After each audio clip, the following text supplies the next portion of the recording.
No, qué buenos colaboradores, colaboradores preparados, gente con criterio, con conocimiento, con información.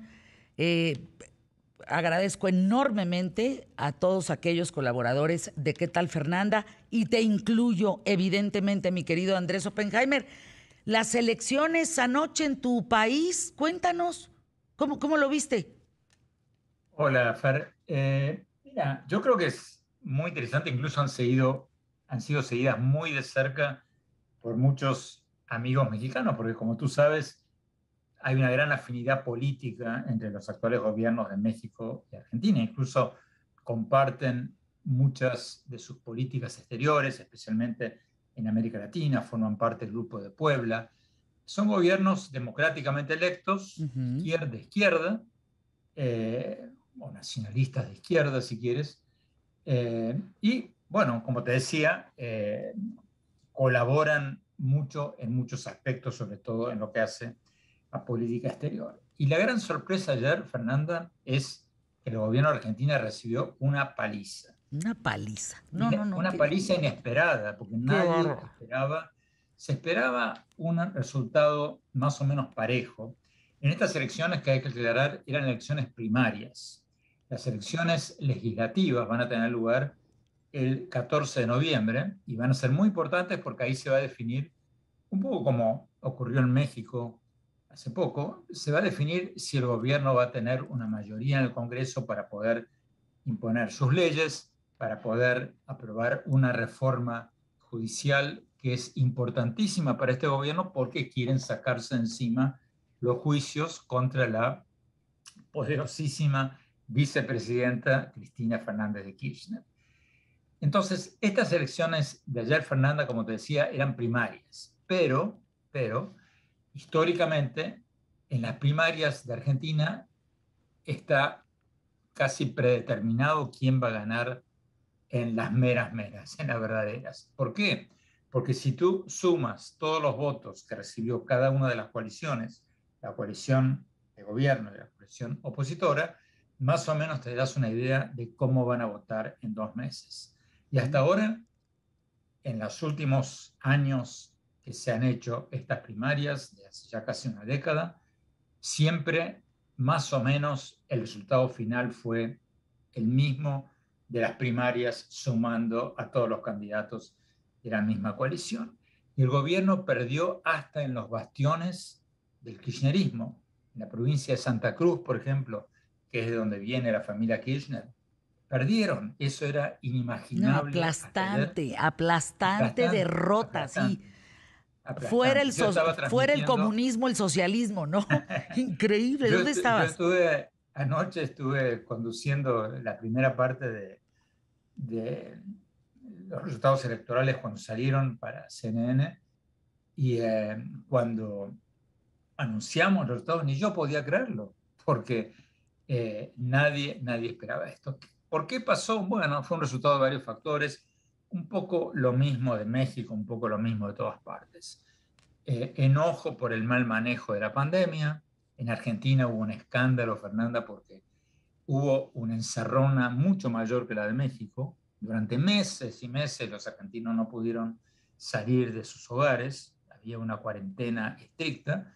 Y después, hace pocas semanas, sale una foto del presidente celebrando la fiesta de cumpleaños de su mujer en el Palacio Presidencial con un montón de amigos y amigas sin mascarilla, como si no pasara nada. O sea, mientras el gobierno le estaba diciendo a la gente, imponiendo amenazas de multas para cualquiera que saliera de su casa, ahí había gran fiesta como si no pasara nada. Bueno, eso sumado a la falta de vacunas, sumado a la falta de respiradores, sumado a la crisis económica, todo eso eh, resultó en lo que fue un voto de castigo contra el gobierno.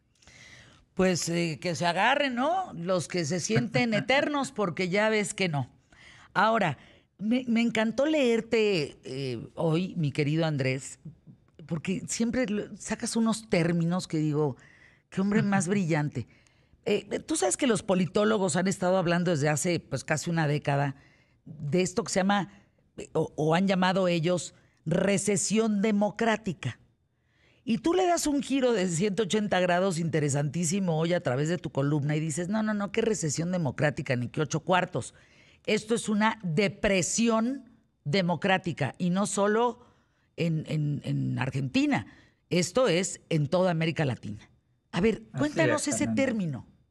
Así es, Fernando. O sea, se me ocurrió escribir esa columna porque realmente no he visto jamás tantos países latinoamericanos que han descendido autocracias desde la época de los años 70, de las dictaduras militares. Fíjate que no se salva casi nadie. Algunos son dictaduras. O sea, Cuba, ni hablar, una dictadura de hace 60 años.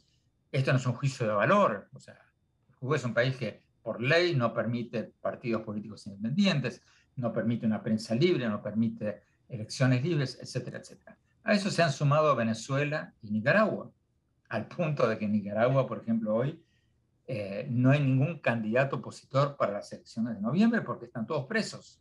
El gobierno les inventa cargos, los mete presos uno tras otro.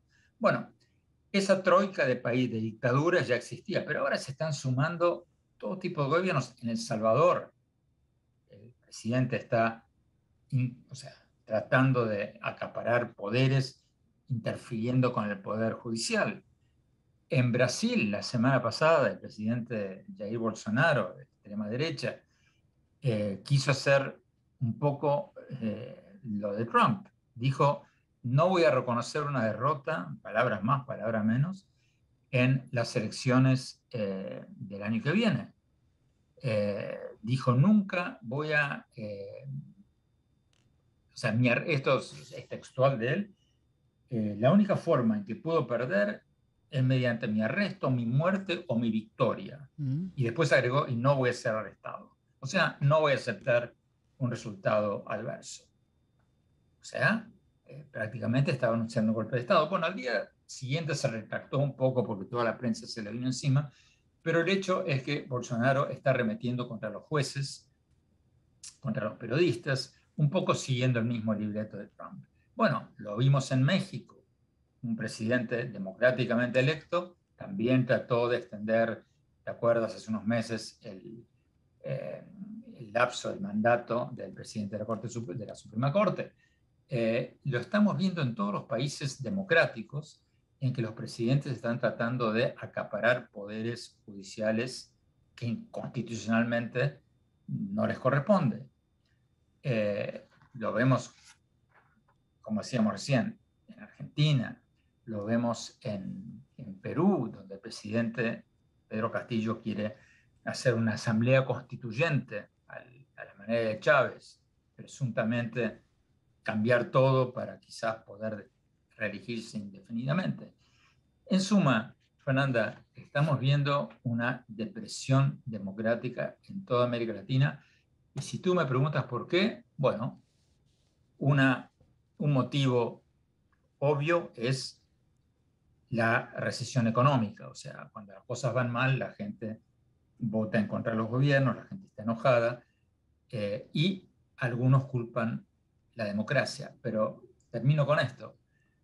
La semana pasada hablé con un politólogo muy interesante, brasilero, se llama Sergio Fausto, es el presidente de la Fundación Fernando Henrique Cardoso, y él me hizo notar algo muy interesante. Fernanda, él me decía, ya veníamos de una recesión democrática, ya veníamos de un descontento cada vez mayor con la democracia de muchos que le adjudican a la democracia el no satisfacer las necesidades básicas, en parte por esta caída económica que vimos en los últimos años, después del boom de las materias primas de los primeros años de este siglo. Pero me dice, él ahora se suma a eso el hecho que hay dirigentes populistas que quieren aprovecharse de ese malestar y lo hacen atentando contra las instituciones democráticas. Y ahí dije, esto no es una recesión democrática, esto es una depresión democrática.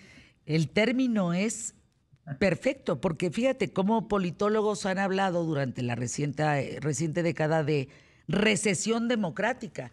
Y no, ya has explicado bien que estamos verdaderamente en una depresión democrática.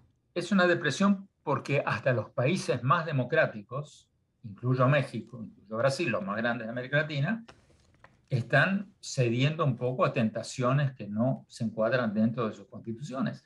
Y termino con esto, Fernanda. Uno podría pensar, bueno, o sea, Bolsonaro era un bluff, o sea, estaba hablándole a su gente, se excedió. Pero bueno, lo cierto es que cuando estos dirigentes populistas atentan contra el sistema de justicia y desaparecen las protecciones legales, los inversionistas huyen de los países, porque los inversionistas dicen, bueno, si pueden cambiar las reglas de juego, Claro. hoy le toca a otra, pero mañana me toca a mí. No, y Entonces, además, ¿por qué voy a poner mi dinero en donde hay incertidumbre o donde yo no exactamente. tengo seguridad? Entonces, a los que dicen, bueno, no importa, estos son cositas que son en discurso, a estos presidentes a veces se le va la mano, pero no hay que tomarlo muy en serio. Bueno, el tema es que, por lo que tú decías recién, estas depresiones democráticas muchas veces se convierten en depresiones económicas. ¿Qué tal? Es una gran reflexión, querido Andrés. Disfruto enormemente leerte en Miami Herald, escucharte aquí en ¿Qué tal, Fernanda? Verte en CNN. ¿Qué tienes ahora para CNN el próximo domingo, querido Andrés? Creo que vamos a hacer un programa sobre esta gran polémica en Estados Unidos, Fernanda, sobre la vacunación forzosa de ciertos, por ejemplo, trabajadores públicos. El Partido Republicano, Trump y los suyos están arremetiendo contra esto, diciendo esto es terrible, esto es el comunismo, nos están queriendo atentar con nuestras libertades básicas. ¿Qué Bueno, tal? es absurdo porque mira, por un lado, el mismo Partido Republicano, que no quiere dejarle a las mujeres la libertad de elegir qué hacer con su propio cuerpo, ahora defiende la libertad para no vacunarse. No tiene ningún sentido. Pues estaremos pendientes, querido Andrés, @OppenheimerA